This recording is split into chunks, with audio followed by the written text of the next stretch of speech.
this is an iHeart podcast. Guaranteed human. If audiobooks are your thing and you've been meaning to listen to more of them, you should check out a podcast called Earsay, the Audible and iHeart Audio Club, hosted by Cal Penn. Each episode spotlights standout audiobooks on Audible across all kinds of genres: sci-fi, comedy, romance, thrillers, and more, with Cal talking to guests who help break down what makes each story worth listening to. It's a fun, easy way to discover your next great audiobook. Check out Earsay on the iHeartRadio app, Apple Podcasts, or wherever you get your podcasts. The universe is full of mysteries. Black holes, quantum physics, galaxies. On TikTok, millions of people are learning more about the universe around them every day.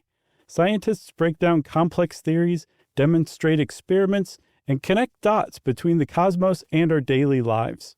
One scroll might reveal the concepts on the fabric of space-time, the next an optical illusion. It's discovery on a massive scale, where millions learn something new every day. Welcome to Stuff You Should Know, a production of iHeartRadio's How Stuff Works.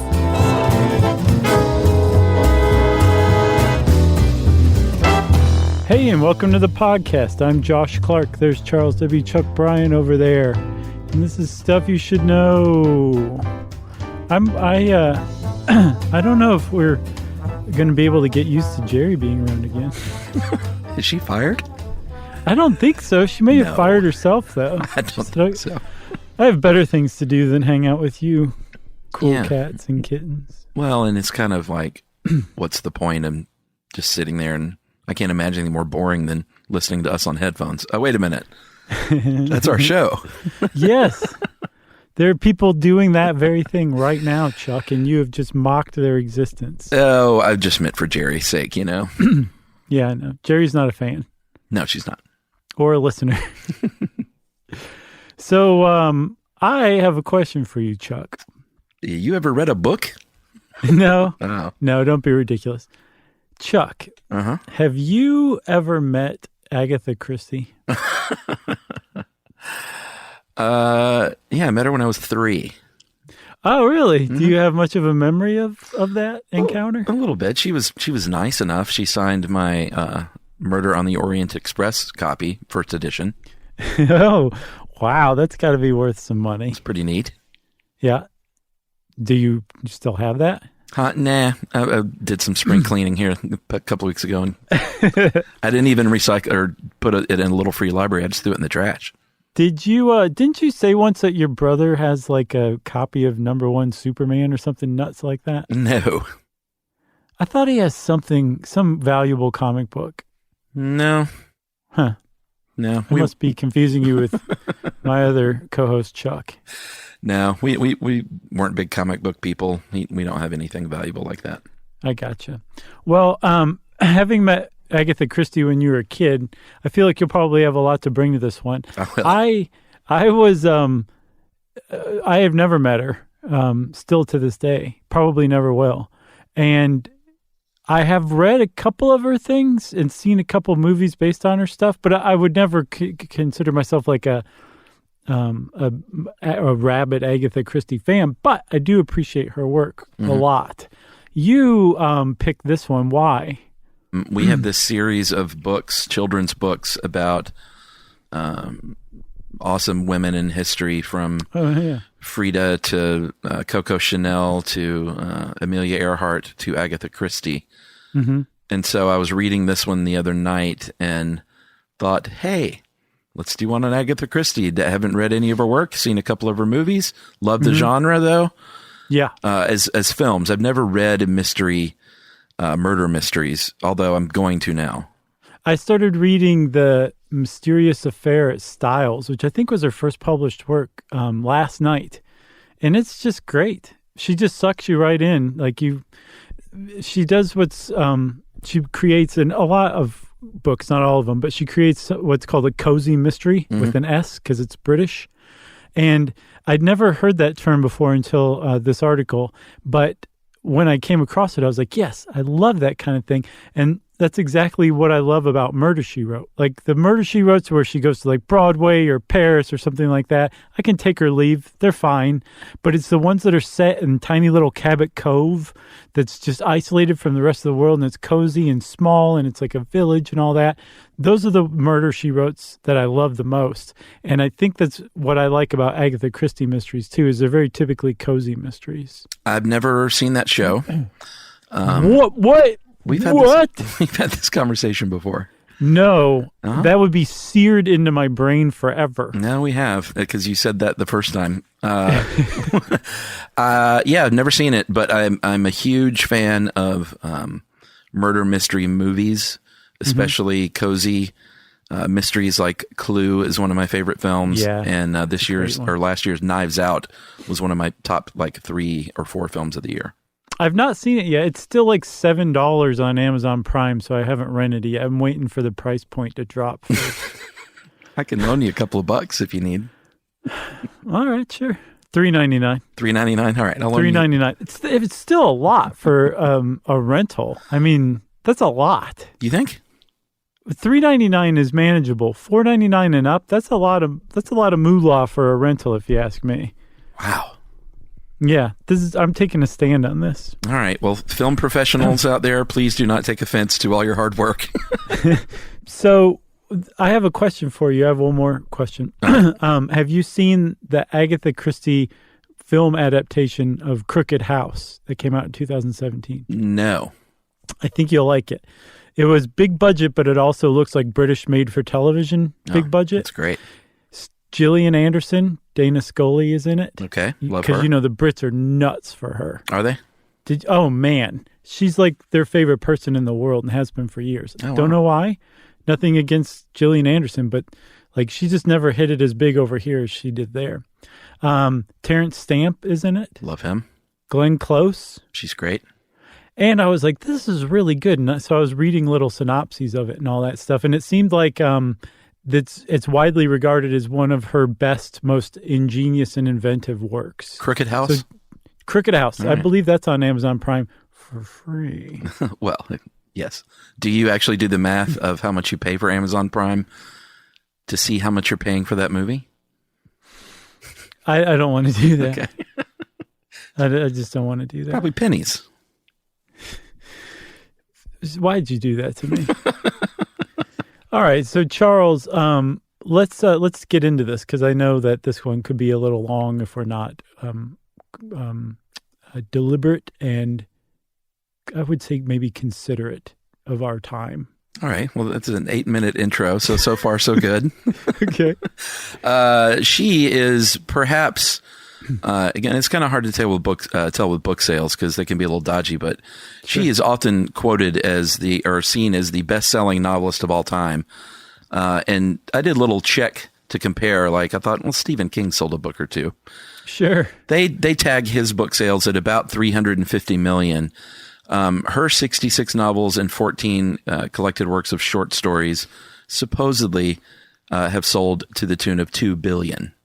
I saw 4 billion in one place, and I think after you hit the billion mark, you can just start tossing around whatever number you want. I think so. That's like, a lot of books. For example, we've had 70 billion downloads now. I just decided. Oh, great. That's a lot of downloads. But think about it. Stephen King. How many books has that cat written? How many has he sold all around the world? And it amounts to 350 million. And he's one of the best-selling authors of all time. A lot of people say that Agatha Christie's numbers hit 2 billion, like you said. That's astounding. Yeah, that is a ton of books. I don't think our Stuff You Should Know book will approach those numbers. No, you never say never, though, Chuck. It's a lofty goal. Never say never. I also saw that she's the most widely translated author of all time, too. I buy that. I saw 45 languages. I was like, that seems a little low. So then somewhere else I saw 103. I said, let's go with that. So let's talk about this cozy mystery or just mystery novels in general.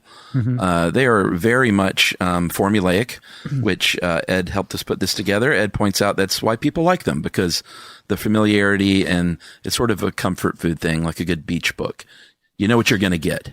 Right. Yeah. There's surprises and everything woven in. I mean, the whole thing is meant to be a surprise. It's a mystery. And part of the mystery, the allure of the mysteries that Agatha Christie not only wrote, but actually the whole genre she helped to develop, is that you are ostensibly able to figure out who the culprit is in the murder. It's almost always a murder. And so there is surprise involved. That's the point. But there's also a tremendous amount of familiarity. And that's that formula you were talking about. And that's what really has sucked generations of people into this whole genre and her 66 plus books. Yeah. So you've got that murder.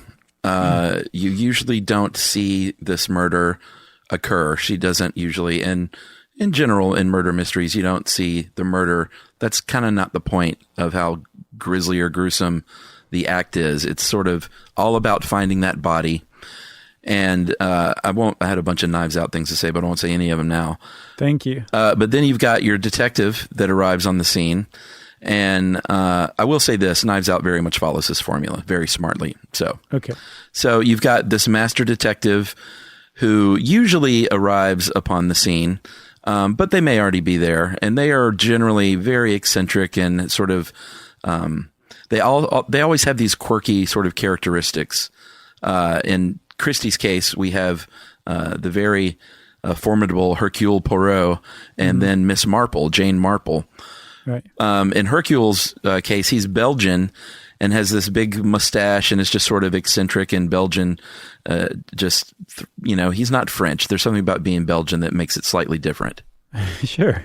And Miss Marple, apparently, is just very ordinary, and people underestimate her, and that's how she sort of wins the day. Yeah, because Hercule Poirot was a retired Belgian police detective, so he has some measure of authority still to question people and interrogate people as he wishes. With Miss Marple, she's just kind of a quiet old lady who sews and knits a lot. And she just has a very keen eye for detail and an interest in solving, the murders that seem to happen around her. Like Angela Lansbury. Basically, yes. But rather than interrogate people directly, Miss Marple's thing is she just kind of quietly is there, and people tend to confide in her, and she kind of quietly helps them along and gives them the rope to hang themselves with. That's how she interrogates people or figures out who the murderer is. Right. So you've got your setting in the cozy mystery setting. Like you said, it's usually like an estate or a home, maybe a hotel. Maybe it might be a small English village. Orient Express obviously is on a train, another sort of confined space. By the way, have you seen Train to Busan?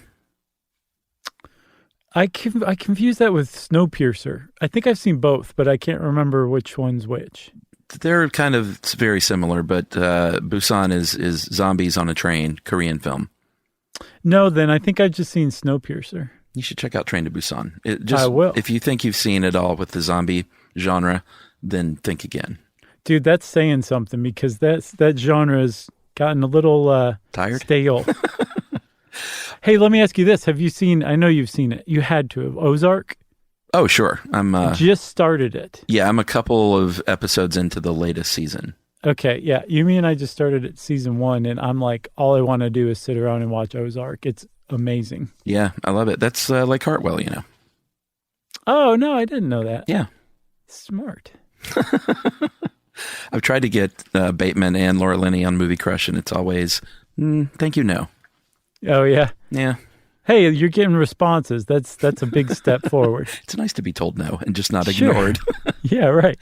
All right, so you've got your setting. With Agatha Christie, she did include her travels in some of her later novels when they became like super popular, but it was still not like a globe-trotting like James Bond kind of thing. No, that's the point. So like in a espionage thriller or something, the locales are all over the place and, the character's constantly moving. In these cozy thrillers, like even if they're in an exotic locale, they're still set in a small part of that exotic locale. That's right. You got your suspects, They are questioned by the detective. They usually all have a motive. They usually all have the means, because everyone, in a great novel like this, everyone's got to be a suspect from the beginning, and then you can kind of quickly whittle or slowly whittle that list down. Right. And here's the thing, what I was saying with the kind of mystery that Agatha Christie wrote and really established, you are part of the mystery. Like you either the investigator or the detective has an assistant that they explain things to, very much like Sherlock Holmes and Watson. Sure. Or if the detective is working solo, say like Miss Marples might write a list of suspects and their motives and little clues down as part of the narration, and you're led in every step of the way. So you're part of this working towards solving the mystery. And as it's very frequently put, it kind of pits you in a competition with the author to see if you can figure out who done it before the end of the book. Yeah, I mean, that goes back to Encyclopedia Brown. The whole point is to try and figure that stuff out. Right. Man, I love those. Those were so great. Encyclopedia Brown. I remember he busted one dumb kid who did something bad. I can't remember. Was it Bugs Meany? Oh, man, good memory. It may have been Bugs Meany. Was he kind of a big dumb oaf who'd like beat up on chipmunks? I think so. Okay. He busted Bugs once because Bugs had tears coming out of the outside corners of his eyes, like a freakazoid, rather than the inside corners. That's good. But see, the great thing about those books is that a 12-year-old doesn't really necessarily always pick up on those clues. Oh, I did. I wasn't that great at it. I'd be curious to see if they would stump me now. No, I mean specifically with the outside of the eye thing. But yeah, no, I'm sure there were plenty that I missed. But you cried a lot when you were a boy. Right, I knew. While staring in the mirror. Where the tears came from.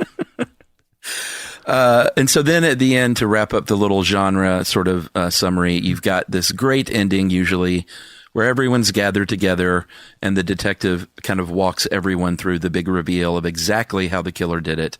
Right. And in her case, she did not, like when the killer is revealed, they didn't turn around and shoot them in the face. Like, it's usually pretty nonviolent. They would be wrestled to the ground or arrested, or maybe they might run away and you hear later that they had killed themselves or something like that. Sure. There was rarely a grand finale where they would be pressed to death in front of a crowd. Nah. Who needs it? So that's it. Like, bing, bang, boom. That was when you started on page 1 of an Agatha Christie novel. You knew exactly how everything was going to play out. And then one of the other things is, because this thing was so formulaic, there was also room for the author to kind of play with you, the reader, in using things like bluffs and red herrings. Oh, sure. I think are basically the same thing. But the idea is that, so the author, in this case Agatha Christie, would say something like, early on in the book, a suspect would come running out of the house looking shaken and pale. And you, the reader, would be like, well, that's just way too obvious. She's not going to point out who the murderer is at the beginning of the book. Right. So I can disregard that person or this very obvious clue or something like that. That was just kind of part of the interplay between author and reader. But then it could go even deeper to where she would say something like, well, I know that you think that this is too obvious, so I'm going to actually make this the actual murderer, which she did in some cases, which was like a double bluff. Apparently, it could just keep going on and on and on. Sure. But it was this kind of wrestling match or maybe slap fight between Agatha Christie and you, her reader, which made the whole thing all the more delightful. That's right. And she, Ed takes great pains to point out that she did not invent this genre.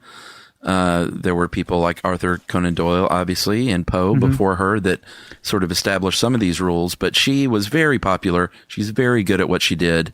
Yeah. She wrote about what she knew, and we'll talk about her life coming up in a little bit. But these manor houses and these estates and these English villages and even the exotic locales and these train trips and things were things that she actually experienced. And, a lot of people are great at making stuff up, and a lot of people are great about writing what they know. And it seems like she was really great at writing what she knew. Yeah. And for some reason, either it was the time or maybe because of her, I'm not sure.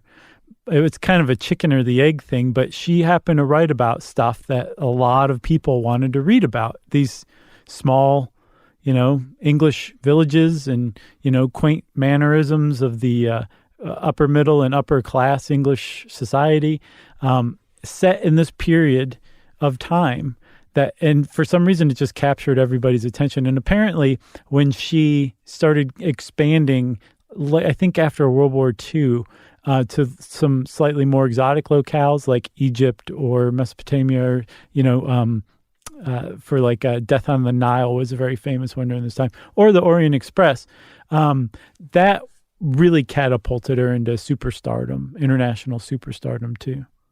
Yeah, I don't have a super firm read on the history of literature, but I get the idea that this is sort of aligned with the beginnings of pop lit. Mm-hmm. And like I call it the beach book. I don't know if there had been a ton of stuff like this that was just sort of pure comfort food and entertainment up to this point. Yeah, I'm not sure either. Nothing that I'm familiar with, I can say. But they were very entertaining books. They were humorous, a very dark sense of humor. Yeah. Great dialogue. All these verbal jousts between the detectives and the suspects is really key to that genre. Mm-hmm. Something Knives Out did really, really well. It was one of my favorite scripts of the year, maybe my favorite script. Wow. But just really, really good, sharp writing. And it's no accident that she became so hugely popular. No, and that's something like if you're not really familiar with Agatha Christie and you just kind of look her up in passing, one of the things you'll be confronted with is that a lot of critics say she was a hack. And what they're talking about is that formula that she followed to almost like a soullessly rational degree. Like that was the formula. That's what she followed. But that really misses like the fact that she had a really great eye for detail and the dialogue, like you were saying, like she was a good writer and she could just crank work out. I think during the decade of the 20s, she wrote a book a year. It might have even become more prolific later on in the 30s and 40s too. Yeah. And she was a business person, like there's nothing wrong with saying, wow, people love this stuff. And they sell a lot. And although it took a while for that to happen, as we'll see, but there's nothing wrong with any of that. I think people that call her a hack can go fly a kite. Yeah, go fly it with extreme prejudice. Should we take a break? I think so, man. We'll come back and talk about her life. Great.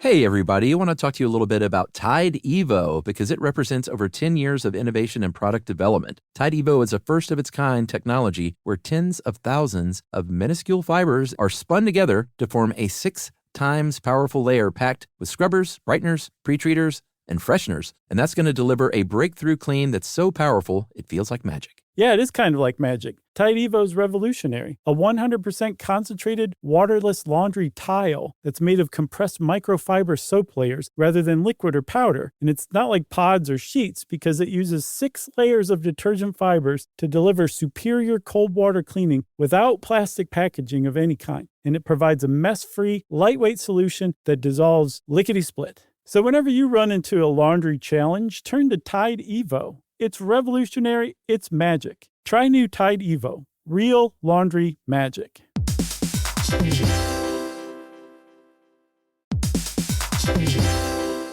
If you own a home, you already know stuff breaks. It's not if, it's when. And somehow it's always like the AC in July or the fridge right after you go to the grocery store. That's why you always hear people say they don't make appliances like they used to, because it's kind of true. That's right. Good thing there's American Home Shield. With an AHS home warranty, they can help fix major home systems and appliance breakdowns like your AC, plumbing, or fridge. And if they can't repair your covered item, they'll replace it, no matter how old it is. And that's huge because fixing an AC can cost a lot. Like, hey kids, our vacation is canceled a lot. Plus, as a benefit to select plans, you can get real-time video help from live repair experts to troubleshoot home hassles at no extra cost. Listen, everybody, home ownership is already stressful enough. No need to upset your wallet. So check out American Home Shield now and get 20% off any plan at ahs.com/SYSK and see promo details. See ahs.com/contracts for coverage details, including service fees, limitations, and exclusions. American Home Shield. Don't worry, be warranty.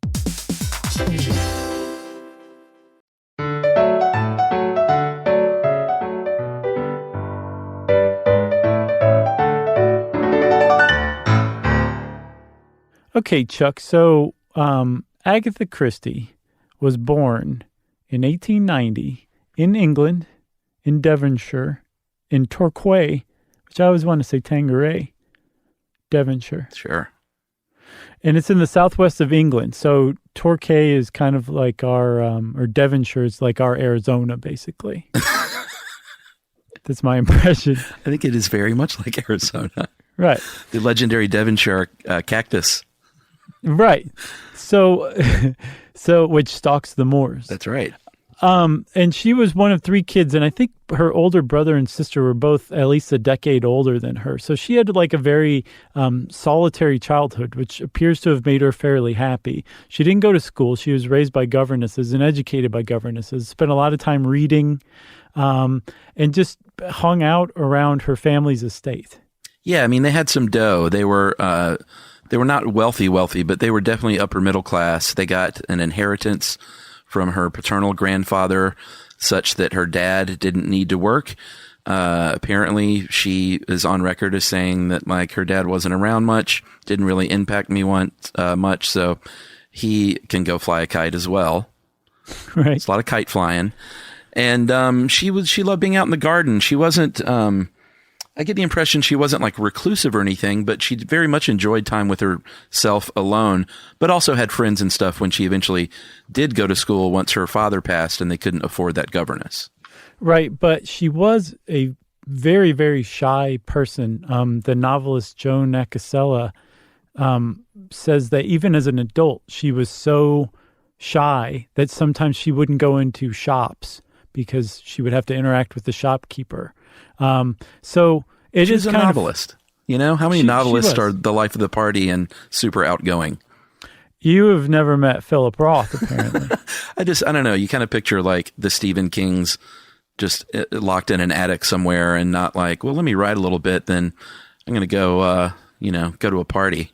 Right. Go play some pickup basketball and maybe volunteer at the local food bank after. I don't know. It's sort of a solitary pastime. So sure, there are examples of extroverted authors, but I think she kind of fits the mold that you generally think of, especially for a lady mystery writer. Yeah, and I think not only fits the mold, the more I learn about her, she made the mold. True. Like basically everything we take her for granted as far as writing and mystery writing goes, like she basically made it up. It's pretty impressive stuff.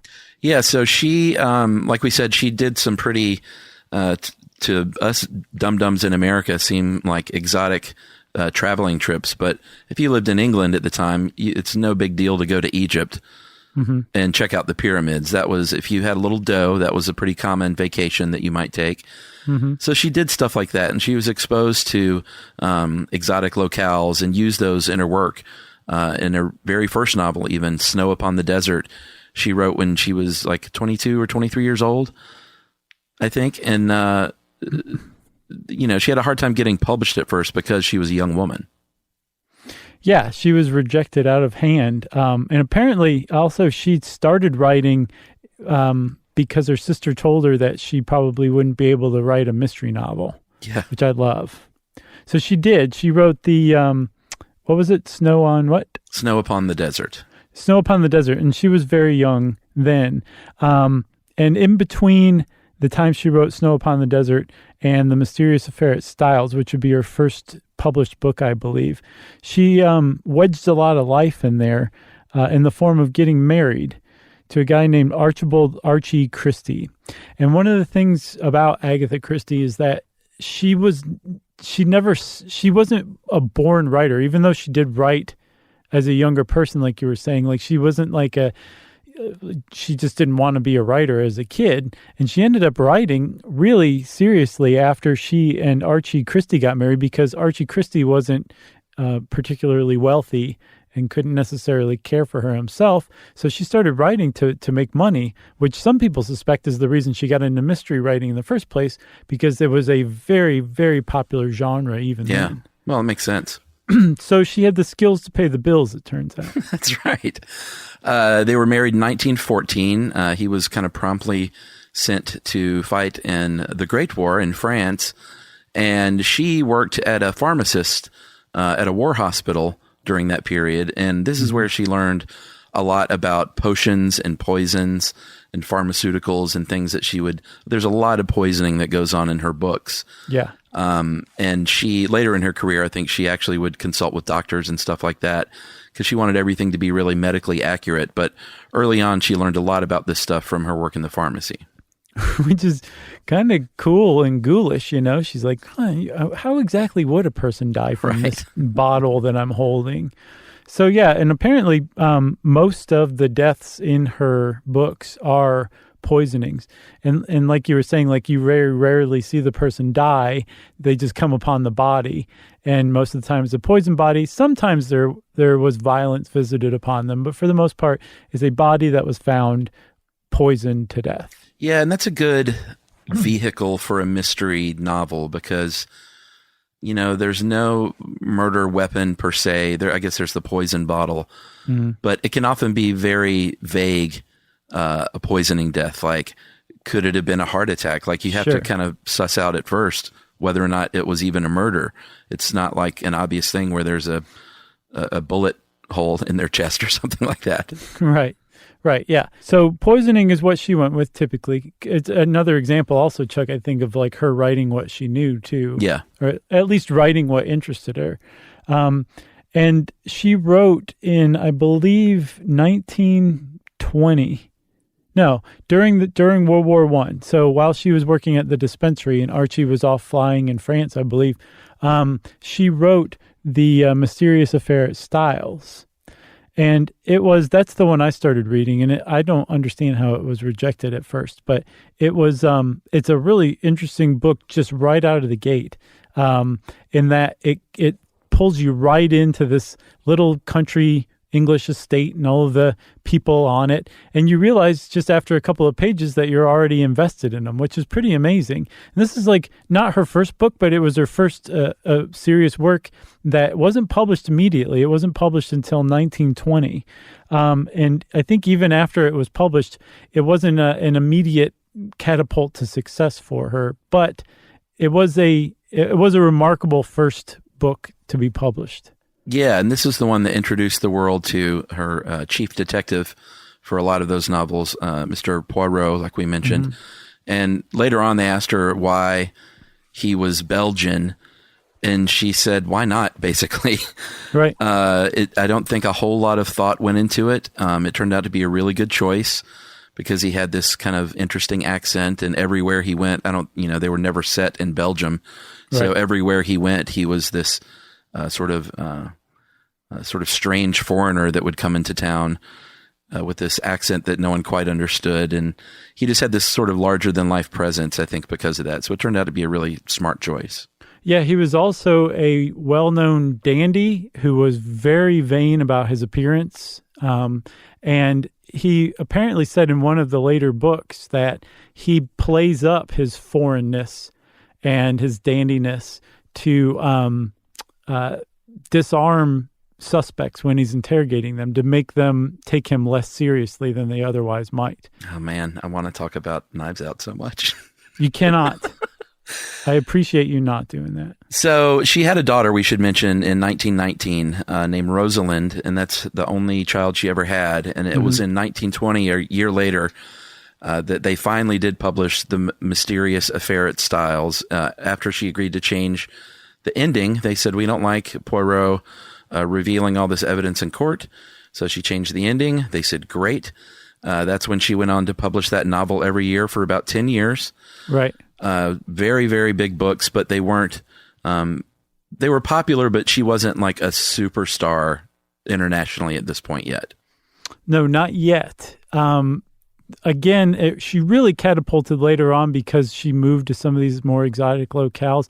But one of the things that cemented her legend as a mystery writer, in addition to all of the work she did, in addition to her prolificness and her extreme talent at this formula that she had worked out, was what still today is considered an unsolved mystery. In fact, it was featured on a 1994 episode of Unsolved Mysteries, which I just randomly happened to see recently.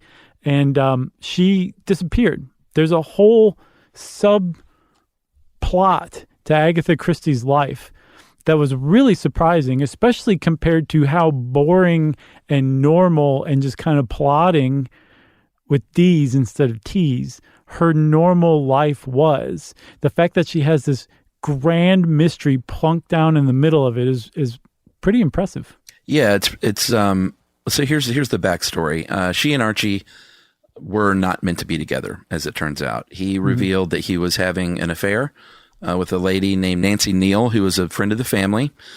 And obviously that was the end of their marriage. So at the end of 1926, they decided they were going to take a trip together, a weekender.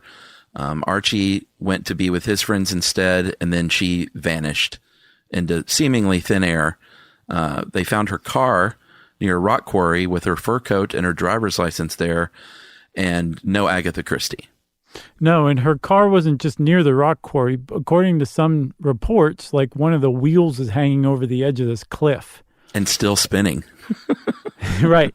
But she was gone. They couldn't find her. And so within a couple of days, this massive search, depending on who you ask and depending on when you ask them, 10,000 plus people were searching for, probably more likely a couple thousand, which is still really remarkable for this tiny little area in the southwest of England at the time in 1926. So that really kind of demonstrates she was already a well-known writer. She wasn't legendary yet, but this disappearance is the mechanism by which she becomes legendary, I think. And this goes on for a good week, I believe, right? When did she disappear? December what? I think December 3rd is when they were going to take that trip. So she was gone almost 2 weeks. And by gone, we mean just vanished. She left behind that car. She left behind the driver's license and the fur, like you said. She was gone. Her husband had came to be known to have asked for a divorce already. So people were like, well, did he bump her off? And she's a mystery writer known for generating stuff like this. So even at the time, some people were like, is this a publicity stunt? Because It's a pretty good one if it is. Sure, it worked. And there was a band at this place called the Swan Hydropathic Hotel in Yorkshire, which kind of just sounds like a bit of a Kellogg Brothers type of joint. Have you seen a Cure for Wellness? Well, we talked about that in that podcast. Did we? I can't remember. Have you seen it? I never saw it. Have you yet? I still have not seen it. Hey, you're not missing that much, but it is pretty interesting. It's worth seeing at least once. I might check it out. Okay. But at any rate, they had a band here because what hydropathic hotel does not have a house band. And they came forward and said, hey, that's Agatha Christie lady. She's been staying here for a week. She's been in the electric light bath cabinet and getting yogurt enemas and having a grand old time. So they went to the cops, and the cops went to the lead detective and said, no, she's been murdered, and we're trying to find out the killer. I'm sure of it. Eventually, this detective said, well, let me tell her husband. And husband, Archie, went out to check it out on the 14th of December. There she was. She was in seclusion. And that was sort of the end of this mystery. It wasn't so much a mystery. She, by all accounts, it seems like she went there because she had thought about or maybe tried to drive her car into that quarry and kill herself because she was upset about her marriage ending. Yeah. And then it didn't happen, and she just kind of goes on a walk and ends up at this place. May or may not have invented an amnesia story, or it may have actually happened to some degree. She didn't talk about it a lot, so we don't really know exactly what went down with the amnesia. She said that, so 2 years later, she gave an interview with the Daily Mail and apparently explained the amnesia by saying she'd hit her head on the steering wheel. But in the same interview, she says that she'd let go of the steering wheel. So she basically said, like, I attempted suicide and it didn't work out. I hit my head on the steering wheel and I wandered off and I had amnesia. But they think that it was just a family cover story to save face, this amnesia story, and that really she had attempted to take her own life and hadn't succeeded and now regretted it and was embarrassed by all of this because the idea that there were thousands of people looking for her, I think it probably never crossed her mind when she wandered away from her car. No. And that, I remember, she was a very shy person, so all this attention was very, very hard on her. So the family just came up with this cover story that she had amnesia, so don't even bother asking. And Archie and she stayed together for another year or so, and then their divorce finally became finalized in 1928. Yeah, so she didn't even mention this in her autobiography, which kind of says all you need to know about how much she liked to talk about this. Right. And we should say there was one other thing that did this too. It wasn't just Archie asking for a divorce. He asked for a divorce a few months after her mother died, and Agatha Christie's mother was beloved to her. She worshipped her mother. She thought she was wonderful. Her mother was the parent that was there for her while she was a kid and raised her. It was just a very interesting person, it sounds like. So she died. Archie asks for a divorce a few months later, and then this whole mysterious disappearance happened. That's right. And then one last thing. I read that at the Swan Hydro Hotel, she was actually playing cards and chatting with other guests about this mysterious disappearance that was in all of the newspapers, and none of the other guests recognized her. It was those band members that you mentioned. Interesting. I thought so too, man. So that's everything I learned from Unsolved Mysteries. Should we take a break? Finally. All right, let's take our final break and we'll talk a little bit more about her later life and further success.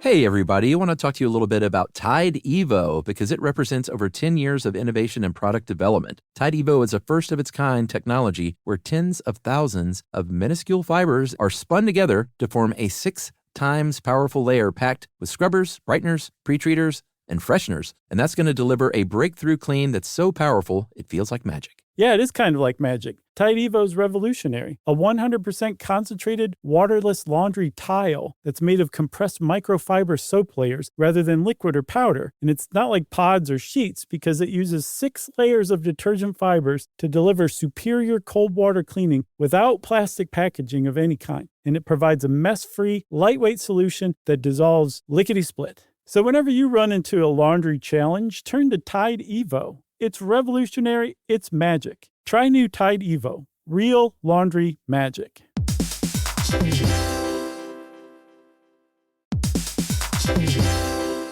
If you own a home, you already know stuff breaks. It's not if, it's when. And somehow it's always like the AC in July or the fridge right after you go to the grocery store. That's why you always hear people say they don't make appliances like they used to, because it's kind of true. That's right. Good thing there's American Home Shield. With an AHS home warranty, they can help fix major home systems and appliance breakdowns like your AC, plumbing, or fridge. And if they can't repair your covered item, they'll replace it, no matter how old it is. And that's huge because fixing an AC can cost a lot. Like, hey kids, our vacation is canceled a lot. Plus, as a benefit to select plans, you can get real-time video help from live repair experts to troubleshoot home hassles at no extra cost. Listen, everybody, home ownership is already stressful enough. No need to upset your wallet. So check out American Home Shield now and get 20% off any plan at ahs.com/SYSK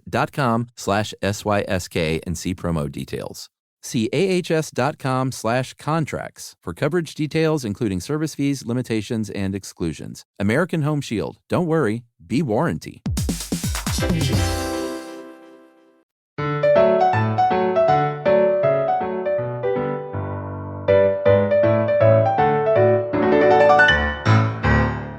All right, so it's 1928 at this point. She is freshly divorced. She kept that name because, that's the name that made her famous. So it makes a lot of sense. And she kept writing novels. She traveled on the Orient Express to Baghdad. She got into archaeology, just sort of a hobbyist, and made friends with a couple who were archaeologists, went to visit them in 1930, and on that trip met a man named Max Malawan, who was also an adventurer and an archaeologist, 13 years younger, and they fell in love and got married, which is a very, very sweet story. Yeah, apparently he was giving her a tour of some archaeological sites, and he got the car stuck. And he said later, she made no fuss about it, didn't blame him or anything like that. And he said, that's about the time when I started to begin to realize that you are wonderful. And so they got married. And she said later on that the good thing about being married to an archaeologist is that the older you get, the more interested they become. Interesting. I thought it was kind of cute. So this is when Miss Marple comes along as a detective in 1930 with The Murder at the Vicarage. That was her first one? That was the first Miss Marple book. Okay. And then she's traveling around. She's doing these archaeological digs and trips. She's going to Syria and Iraq. She fell in love with Syria and the Syrian people. And she's really cranking out some big books at this point in the 1930s. That's like when even on archaeological digs, Chuck, can you imagine how uncomfortable it would be to sit and write for hours at an archaeological site? I can't. It would be tough, I would think, and yet she was still just as prolific as ever. Yeah, books like Murder in Mesopotamia and Death on the Nile and Murder on the Orient Express were all written during this period, and this is what really catapulted her into international superstardom as an author. Right. So she and Max stayed together for, I think, 46 years until her death, actually. I think she outlived him. So it's pretty sweet. But despite all of this kind of adventure and archaeological digs and like visits to the Middle East, most of her life from that point on was in Devonshire, in this tiny little area in the English countryside, in the quaint little towns. And she gardened and was very involved in local community theater. That was her life. She was also one of the biggest, most well-known, most best-selling writers of in the world while she was alive. And yet that's what she did. She hung out with the community theater group and gardened. That was just her life. Yeah, she got the Dame Commander of the Order of the British Empire in 1971. Mm-hmm. And the rights to her novels were held by a company that she created for a long time. And then before she died, she sold part of that off. And that's been sort of bought and sold a bunch over the years, which is kind of how that usually happens. Right. But she did retain enough of the company to have it be worth a ton of money, which she passed down to her daughter, of course, as her only child. Mm-hmm. She sort of took care of her mother's works for many, many years and then passed that on to her only child, a man named Matthew Pritchard, who still holds these rights and still sort of manages that today. That's right. So everything turned out well for Matthew Pritchard, it sounds like. Heck yeah. I wish my grandma was, actually I don't because I love my grandma, but sure. Would it have killed her to be an internationally famous author? No, it wouldn't, Chuck, and I'm glad we're finally talking about this. It's been an elephant in the room for a very long time. So she, a lot of these went on to be very famous films, TV series. I think Murder on the Orient Express has been a couple of big movies. In fact, one a couple of years ago that I have not seen. It's unwatchable. Oh, is it really bad? I'm sorry if you listen to this, Kenneth Branagh. I couldn't make it through the first 5 minutes. Oh, wow. It was, I didn't like it. Okay. Is that all you watched? And I love Kenneth Branagh. Yes. Okay. So that's my report, is on the first 5 minutes. She very famously has a play called The Mousetrap, which is debuted at the West End in 1952, and it is the longest running play in the history of the West End, which is remarkable. Yeah, and to make that even sweeter, remember her sister who said that she probably couldn't write a mystery novel? Well, her sister was the first in the family to get a play produced on the West End, but it certainly wasn't the longest running play on the West End of all time. So she got her back doubly so. And then she was hit by a train, and Agatha Christie laughed and laughed. And poisoned her corpse. So we need to talk a little bit here at the end. We always like to give everyone the accolades they deserve, but also point out some of the things that weren't so great. We don't want to whitewash anything. And she used a lot of kind of racially insensitive language. Some would call anti-Semitic at times, anti-Catholic. Through parts of her career, such that the Anti-Defamation League complained to her agent at one point. And because of that, American publishers were given the ability to change that stuff out sort of at will. Without any notice given to her. She didn't know this was going on at all. Yeah. They just were like, I don't think the Americans are going to go for this. The Brits can barely stand it. The Americans definitely aren't going to take this well. Yeah, and I read a lot about this, and there are different takes. One take is that the old, she was a product of her time thing, which people, rightfully point out. Another is that oftentimes she's doing this to show characters are sort of underdeveloped as humans and sort of backward. Mm-hmm. So there's that as well, but you also can't dance around the fact that she did use some pretty bad words, and we just got to point that stuff out. And they were bad even at the time, too. Like, it wasn't... yes, you can say, like, a lot of people had different social attitudes toward race and racism, and in that sense, she wasn't that much different. But there were cases where she was standing well outside of the norm, including in book titles and characters and things like that. And one book in particular, And Then There Were None, was revised many, many times, not just in the U.S., but in Great Britain as well. And it's remarkable in that sense. But in another sense, it is also remarkable in that it's considered pretty widely to have given birth to the slasher film genre. Did you know that? I didn't until I read Ed say it. I looked this up a little more, and on its own, And Then There Were None, the book ends, sorry for the spoiler, everybody, but it ends with, I think, all of the suspects killing one another, and everyone dies. In the stage adaptation of the play that she helped write, the final girl, a female character, is left alive and has outdone the murderer who's come to get her, which is, the formula for any slasher film whatsoever. But there's a bunch of other elements in there too. And they're like, even on like horror fan wikis, they point to that as like the genuine birth, even more than Psycho, of the slasher film genre. Oh, interesting. Yeah, it is pretty interesting. Who would have ever thought that Agatha Christie, with her nonviolence and poison and occasional racism, would have been the one to birth the slasher film. Occasional racism. Yeah, and a lot of the racist stuff, just to put a final pin on that, was a lot of it was character descriptions, which can be some of the ugliest kinds of stuff like that. Because it wasn't just like talking about philosophies. It was just like literally physically describing a character.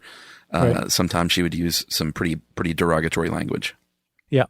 So again, it's a bit like exploring Elizabeth Blackwell or any historical character. There's always weird little bugs under the rocks you turn over, I'm glad we're doing our great work in the time of wokeness. Right, exactly. No one can ever go back. I mean, we've made missteps here and there, but they can't go back and talk about when Josh and Chuck were big racists at the beginning. Yeah, no, it's true. But just wait for 20 years from now, they'll be like, I can't believe they talked about those guys were ageist bastards, Probably so.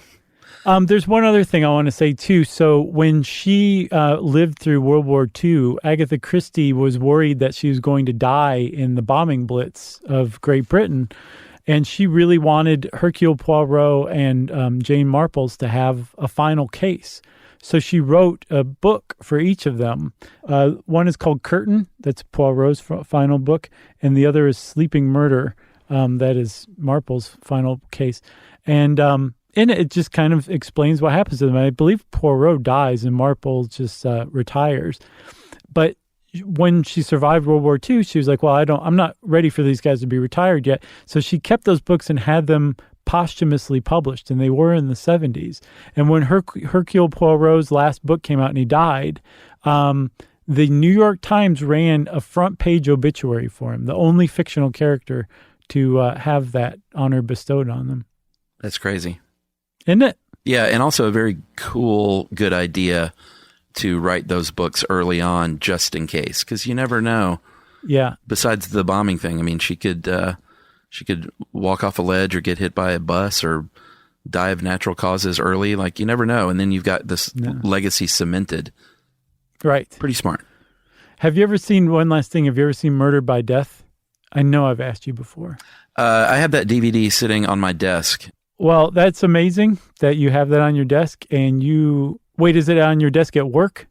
It is. Oh, it's the wrong place.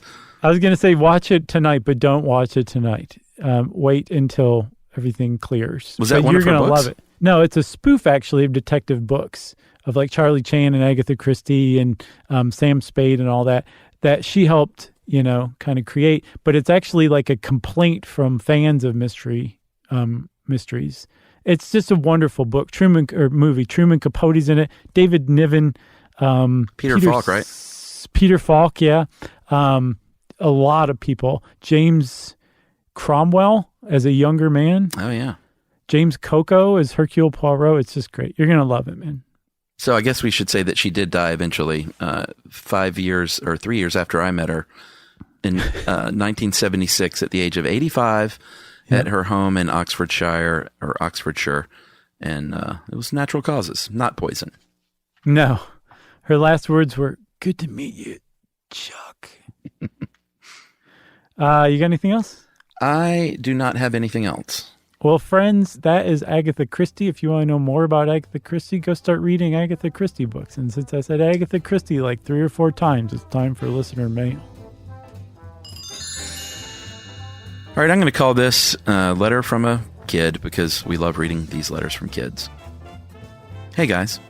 I've been listening to your podcast for about 8 months now, and I'd like to say I am a huge fan. This is Emmett. He's 10 years old.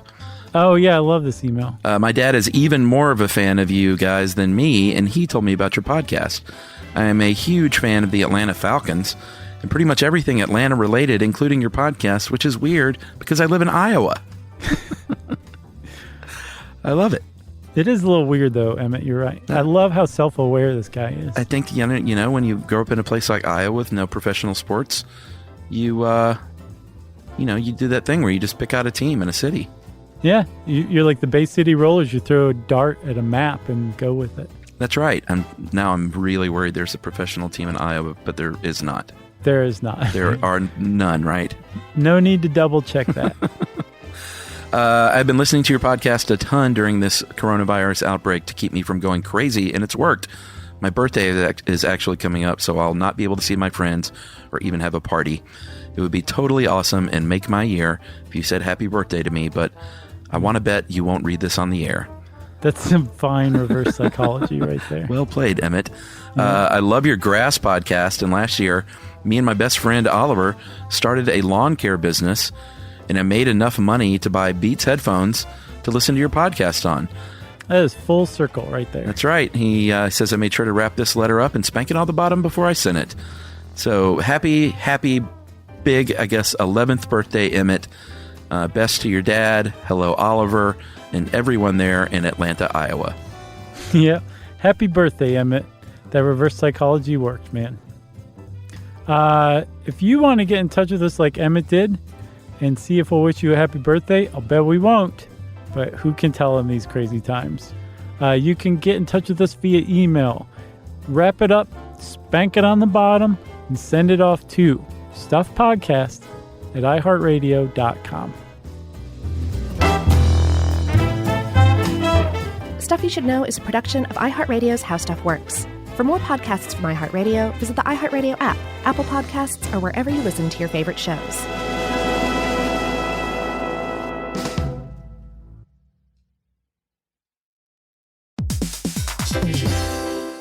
Hey, quick question for the parents listening right now. When's the last time your kid asked for something and you actually felt good saying yes? Because lately, a lot of families have been hearing the same thing. Can I have Lingo Kids, please? And here's the thing. Lingo Kids is the #1 entertainment platform for young kids with more than 4,000 interactive games, songs, and shows. Astronauts, wild animals, superheroes, dinosaurs. It's literally everything kids love all in one place. So when they ask for it, you can actually feel good saying yes. Download Lingo Kids for free and start exploring today, or unlock even more amazing content with Lingo Kids Plus. And if you go with the yearly plan, you can save up to 60%. Just search Lingo Kids in the App Store or Google Play. Lingo Kids, everything kids love. You know, you could be adored by everyone and still completely ignored by your cat. Trust me, I know. But if you feed your cat Sheba, you can go from being ignored to truly adored in 12 days, guaranteed, or your money back. Sheba has a full menu of products, appetizers, entrees, treats, even a kitten's menu. It's so cute, so Sheba has a product for even the pickiest eater. Like Sheba Puree, it's made with bone broth, their chef-inspired flavors. It's got a smooth and creamy texture that cats love and contains no corn, wheat, soy, or artificial flavors. It's food that your cat's gonna love. To learn more, check out Sheba.com. That's SHEBA.com. This is an iHeart podcast. Guaranteed human.